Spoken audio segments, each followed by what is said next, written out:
The gift of prophecy itself is actually, it's defined for us as being a certain way. But prophesying is very varied. There are many different dimensions of prophesying. Okay? And what people do is they put all the different kinds of prophesying into one basket and call it all prophecy. Meanwhile, there's different dimensions of prophecy. And those dimensions of prophesying don't necessarily fall under the gift of prophecy. When you look at where the word prophecy or prophesying is used, you see different dimensions of it.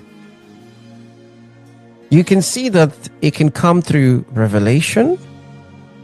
And when prophecy comes through revelation, and by revelation, there's different levels to revelation. There's what you call, an inward revelation, where you just suddenly know something. There's where you hear something. And there's when you see something. But that didn't come directly through the gift of prophecy.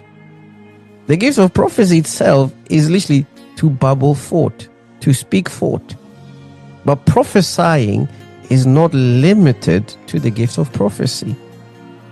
Well, we look at the different dimensions because it's important we look at them, and then we also establish which kind of prophesying is for everybody and which kind of prophesying is not for everybody, but instead is according to the calling of God on a person's life, or is no longer available for us today. Because there's even some prophesying that we no longer functioning today, but at some point did exist. It is important we understand that, because when we don't understand that, we try to make the gift of prophecy do what the gift of prophecy is not supposed to do.